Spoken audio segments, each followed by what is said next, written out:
book says, when the ship shall enter into the orbital pool of its destination, the motors will change in sound due to the increased anti-gravity components. A study is being made to interpret the meaning of the word destination, which was lost some 4,000 years ago and has always been a subject for much controversy. But this need not concern you. Suffice to be reassured that the change in the sound of the motors is a part of the scheme of things. Return to the schedule. The ship is all. Praise the ship. The ship is all. Praise the ship. Countdown for blast off. X minus 5, 4, 3, 2, X minus 1, fire.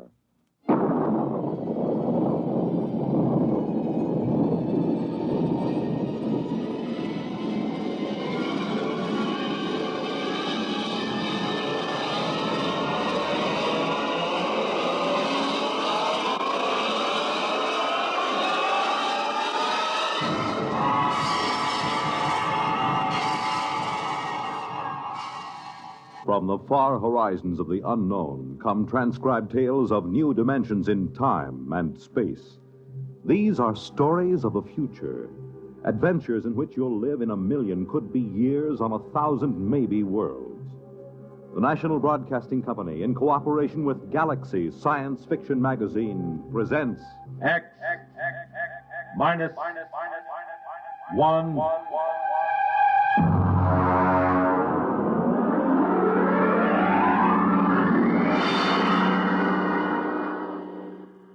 Tonight, The Sense of Wonder by Milton Lesser. The huge ship sped endlessly through space on a voyage that had lasted 10,000 years, the journey which had no end. And for those aboard her, there was no other universe. To them, the ship was all.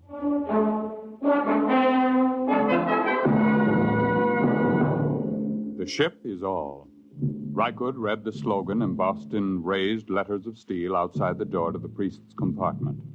The ship is all. His eyes wandered to the face of the young man standing next to him, his superior, Kreifer. The face had the empty, unquestioning expression that was typical of the people of the ship.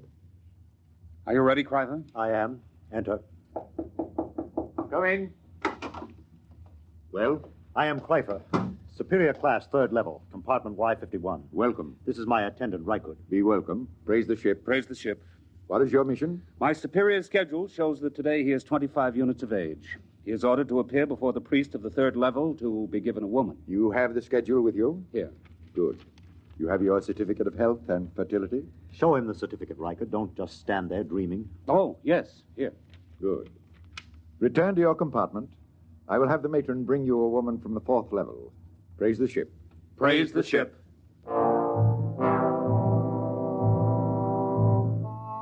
Kreifer returned to his compartment, followed by Rykud. There was no questioning in the mind of either of them. At birth, each of the people was classified as a superior or an attendant, and the coded marking of his schedule was tattooed on his right arm. Both of these young men were 25, strongly built, and tanned from constant exposure to the health rays in the ship's conditioning room. Kreifer wore the loose-fitting robe of a superior. Rykud wore the tight trousers and shirt of an attendant. They entered the comfortably furnished compartment. Kreifer. Yes. What do you suppose she'll be like? What difference does it make? Don't you even wonder about it? I wonder about nothing. The ship is all. Praise the ship. Well, naturally, but still... Rykud, we've been together as superior and attendant ever since the nursery.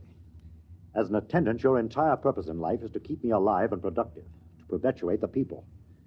I would hate to have to part with you now. To part with me? Not of my own choosing, of course, but sometimes I detect what appears to be a strain of unorthodox thinking. Really? I was not aware of it. I am not entirely aware of it myself. Not enough for me to report you. However, I must warn you that if it should increase, I will have to send you for therapy. Well, I assure you there'll be no need for that. I've never deviated from the schedule. I have never disobeyed the buzzer. I am merely observing, asking questions like, don't you even wonder this is the first step to unorthodoxy? I shall watch myself for signs of it. Good. Ah, the eating buzzer. Your schedule calls for a massive dose of multivitamins. Fine. Prepare it in the green vegetables today. Today is a starch day. Oh, I'd forgotten. We could just skip it today. Riker. Well, Of course, skipping the vitamins for one day is a permissible deviation, but I shall have to report for punishment tomorrow. well, Skip the vitamins. I knew we would.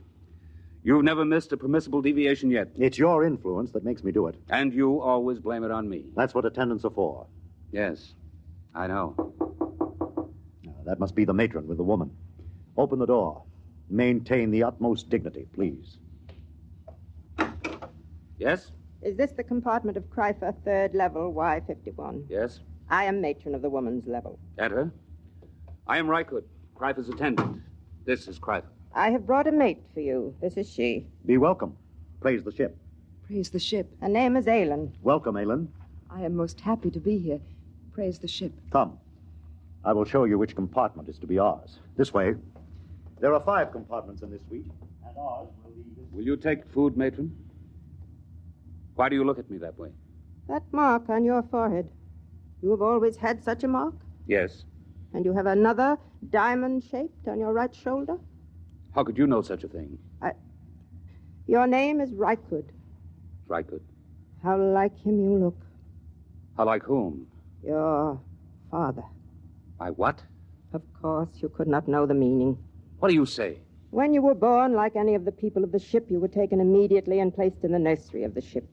You never knew who sired you, nor did they know you. Naturally. It's according to the schedule. Yes, it's according to the schedule. I have a strange feeling toward you.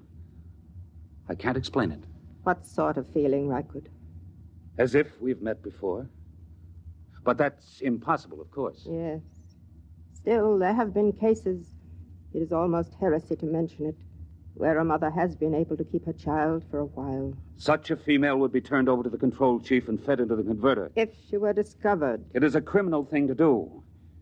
It is said to warp the child so that he becomes a heretic at an early age. Yes, it is very, very criminal. Still, you say there have been cases. Once there was a woman, it is said, an attendant, who managed to conceal such a child behind one of the forbidden doors for almost 3 years. Behind the doors? It's unspeakable. Very likely only a rumor. It's shocking to hear of such things. Behind the forbidden doors. You're shocked, and yet something seems to stir deep in your memory, perhaps. Nothing. You're certain? Why do you speak to me thus, woman? Come closer. What is it? Closer. Where there's no chance that we'll be overheard. Well? Rykud, you are that child. I will not listen. I will not listen. You are that child. How could you know such a thing? I am 70 units of age. 25 units ago, I was a matron of the nursery. This person came to me and told me of her child, which she had concealed in the space lock behind the forbidden door. She begged me to take it and place it in the nursery with the other children. I had been her attendant for many years, and we were close to each other. I did as she asked. But are you certain this child was me? I remember the marks upon it. And I am doomed. Why doomed? I have known my own parent. This accounts for the strange feelings that come over me sometimes. What feelings are those? A feeling, a sense of wonder. Ah. You seem pleased. Rykud. What? Your superior returns. I cannot speak. But if you would satisfy this sense of wonder, I have a book which I will give you. I cannot accept a book without the supervision of the ship's librarian. Take this one. Keep it concealed. Here. No. Take it quickly. They're coming. Well, what are you two whispering about? I was merely explaining to your attendant how he must behave in the presence of your mate. There is no need to explain. All is scheduled. Nothing is questioned. Praise the ship. Praise the ship. I hope that your union will produce the optimum number of children. I'll leave now. Aylin. Yes, Kryfer. Your duties will be very simple. Rykud will teach you how to prepare my meals, and you will memorize my schedule. In 3 months, he will be freed from service as my attendant, and he will report to the second level to find a mate in the attendant class. Yes, Kryfer. It's time for my health treatment. Teacher Rykud. Yes, Kryfer. Come here. Closer, where I may examine you. This is Kryfer's schedule. You will memorize it. Yes. Here is a list of permissible deviations. Oh, I'm familiar with it, naturally. I see. I was not aware of what training you received on the women's level. The matron trained us well. Good. You have been with the matron a long time? Ever since I left the nursery. I see. What is she called? Mara. Mara? Tell me, did she ever speak to you of a sense of wonder? Are you of the control police? Certainly not. Then you should know better than to discuss feelings. I'm sorry. I thought perhaps... What's that? The change bell. There has been some change. It frightens me. Oh, what does it mean? I don't know. I heard it only once before. When the ship passed very close to a red planet, there was a shower of stars, and the ship seemed to shake, and the change bell rang. We were all summoned to the priest and told that we must undergo a test for radioactivity. What are we to do now? Reichert, Alan, quickly. It is the change bell. We are all summoned to the priest of our level. Quickly. Within a few moments, the people of the third level of the ship were assembled in the area outside the compartment of Chul, the priest. They stood there trembling, listening, and panicked to the clangor of the change bell, not daring to wonder what it meant, but aware that something different had happened. Something different. I'm frightened. Hush! The priest is coming. The ship is all. Praise the ship. Praise the ship. Listen to Chul, your priest. I have just been in contact with the chief priest of the ship. This is what I have been given to say. For 10,000 years now, ever since the ship began the voyage, which has no end, we have lived as one people following the schedule. In those years, the change bell has rung only twice. On one occasion, it was to announce a change in the schedule for the preservation of the people of the ship following the epidemic. On another occasion, the ship passed close to a radioactive explosion, and it was feared that we had become dangerously activated. Now the change bell has rung again. You wish to know the reason, naturally. I am given to tell you there has been a change in the sound of the motor. There is no cause for alarm. The priests have consulted the book, which no man may see save the high priest. And we have learned that there is in the book a provision for a change in the sound of the motors. The book says, when the ship shall enter into the orbital pool of its destination, the motors will change in sound due to the increased anti-gravity components. A study is being made to interpret the meaning of the word destination, which was lost some 4,000 years ago and has always been a subject for much controversy. But this need not concern you. Suffice to be reassured that the change in the sound of the motors is a part of the scheme of things. Return to the schedule. The ship is all. Praise the ship. The ship is all. Praise the ship. On his way back to his compartment, Reichert stopped for a moment in front of the forbidden door which led to no one knew what, and listened to the sound of the motors. Yes, it was true. There was a new sound. It was frightening, and yet at the same time it made Reichert's heart leap with expectation. He looked at the forbidden door again and read the warning. No unauthorized persons permitted through this door. Attendant? Yes. What's your name and compartment? Reichert, attendant to Kreifer, third level, Y51. Who are you? Graf, control police. Why do you loiter outside the forbidden door? I was merely reading the warning, trying to impress it upon my brain. Is there a need to impress it? You have doubts? Well, no. No, of course not. Then why bother to impress it? If you have no doubts, there is no need to impress it. Well, I was merely... You see, I am engaged in the training of a mate for my superior. I wish to make certain that she knows every jot and line of the warning. Has she doubts? I'm sure she does not. Then why impress the warning upon her? It should be sufficiently impressed upon her since birth. Well, I was merely... You were merely loitering, eh? Tell me, Reichert, do you ever wonder what is behind the forbidden door? Never. Are you perfectly content? Perfectly. Good. I'm going to enter your name in my report as a warning. See that it is not repeated. I will see. Return to your compartment. I will return. Praise the ship. Praise the ship. Reichert went back to his own compartment. He tried to push the events of the day out of his mind. It was almost too much to cope with. First, the mate for Kreiper, then the news of his birth, now the change in the sound of the motors, and the book. Rykud lay inside his bunk, drew the curtain, and took the tiny, ancient plastic book from his trouser belt. He opened it and began to read. It was thought advisable to keep from the passengers on the ship the fact that their voyage might end in catastrophe. Forced to leave the Earth because of its radioactivity following the 3 wars, the inhabitants of the ship, to all intents and purposes, became the inhabitants of a new world. The ship was their world. The organizers of the expedition felt it would be cruel to inform them that the ship's navigation machinery had been set in a series of ever-increasing circles and then ever-decreasing circles, so that in 10,000 years the ship would return to Earth. There was the possibility that Earth would no longer exist, or that the radioactivity would have made it uninhabitable, even if the remaining humans hadn't managed to explode it. Therefore, the ship became all. Even the word destination was eliminated. If it were known that I had chronicled this account, I would most certainly be executed and the book destroyed. Most likely it will pass into legend and be disbelieved anyway, just as fairy tales and even biblical accounts have become tolerated but disbelieved by many who were... The sleep buzzer sounded, and Rykud's eyes closed automatically. Ordinarily, the people of the ship did not dream. It was considered a sign that therapy was needed. Tonight, Rykud dreamed.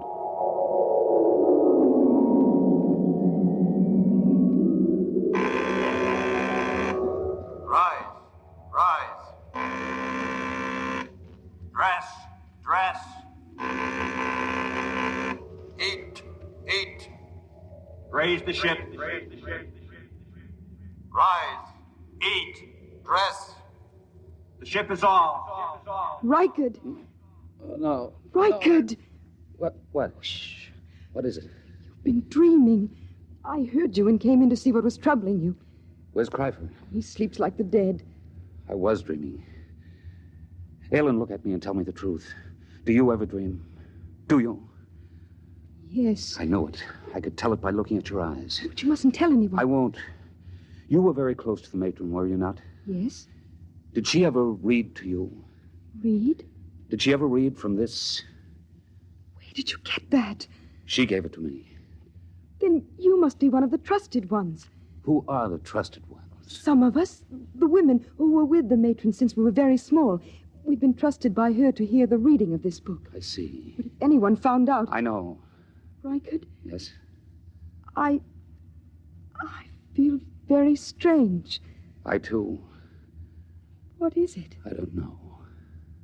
Sometimes, after the matron had read to us from the book, I would have this feeling, strange and frightened.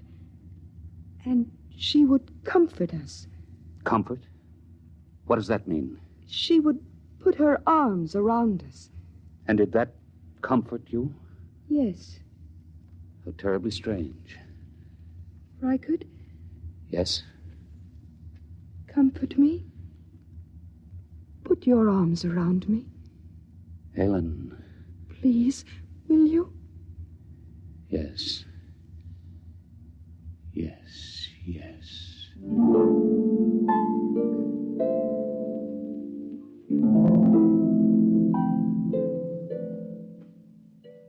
On the following morning, when Kreifer went to the conditioning room, as prescribed by the buzzer, Rykud drew Aylin over to the spaceport and slid aside the protective shield. Look.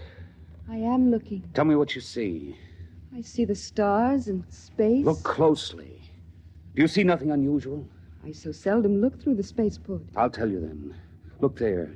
See that one star, so big and so bright that it hurts your eyes? Well? I've been watching it. It is growing larger each hour. Stars do that. Never has one been this large. What difference does it make? The stars exist only as pictures in the glass of the viewport. They're not real. The ship is all. That is what we are told, but perhaps it isn't true. What? Perhaps these stars do not exist only in the glass of the viewport. Perhaps they exist beyond the viewport. I don't understand. Let me say it this way once and forever. Perhaps, Aylin, the ship is not all. Rykard, your heresy frightens me. Rykard, hold me close. It frightens me even to look at you. Oh, Rykard, you mustn't even think it. I do think it. I believe it. I believe the ship is not all. And I believe you are a candidate for the converter. Cryfer. Don't move, Rykard, or I'll blast you into dust. It is bad enough for an attendant even to touch his superior's mate, but to couple it with the ultimate heresy. There is nothing but death in this. Cryfer, I beg of you. Stand aside, Alan. I'm going to finish this heretic. Now, Rykard. Oh. Have I killed him? No, he's just stunned. Oh, Rykard, what can we do? I don't know. Rykard, the change bell again. Something's happening. I know what has happened. Come, we'll go to the priest. What about Cryper? He'll have us killed. No, it's too late to think of that. Come. Come,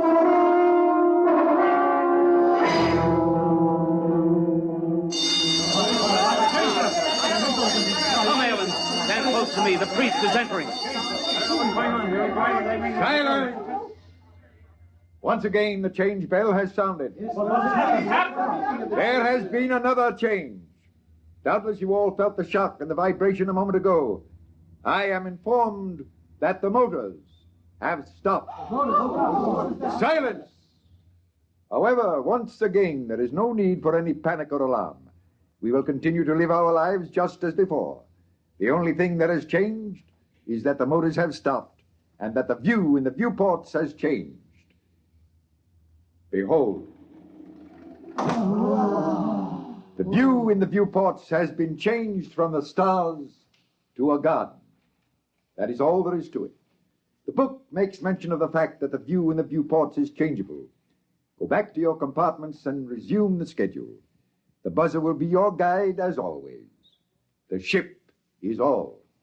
The ship is all. Wait! No, I have something to say. Listen, this is what I have to say. The ship is no longer all. Seize him! Keep back! I have my superior's ray gun. I will destroy any who move to seize me. Listen to what I have to say. The view in the viewports is not just a garden. It is the destination. It is the earth. Don't you understand me? We have arrived. We have reached the destination. The journey is over. We can leave the ship and go out into the garden. Fools, can't you understand? Watch the viewport. Watch it. The viewport is broken. I've shattered it. You can go out. Feel the air rush in. Smell its fragrance. Rykard, they don't move. They don't understand. Seize him! Kill the heretic! Kill him! Rykard, they're moving toward us. Run. Follow me quickly. After him! Death to the heretic!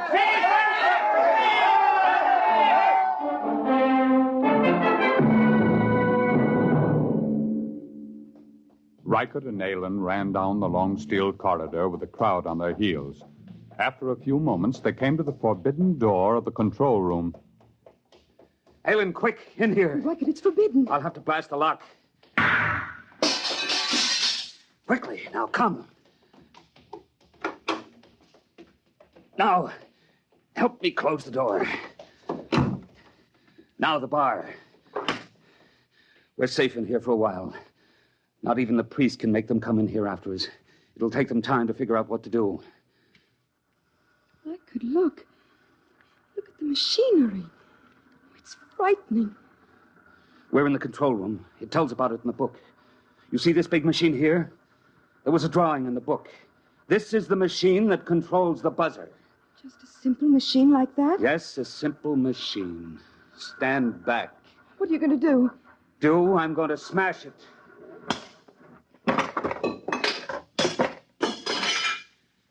Now they're going to have to find a way to live without the buzzer. Rykard, they're breaking down the door. Come with me. Where can we go? There's nothing except the ship. No, there is more than the ship now, Alan. There's the earth. The cool green earth. I'm going to smash the viewport. Come on. We're going to leave the ship. Rykard, I'm frightened. Put your arms around me. There's nothing to be afraid of. Come, Alan. Take my hand. Here is the earth. And it is ours.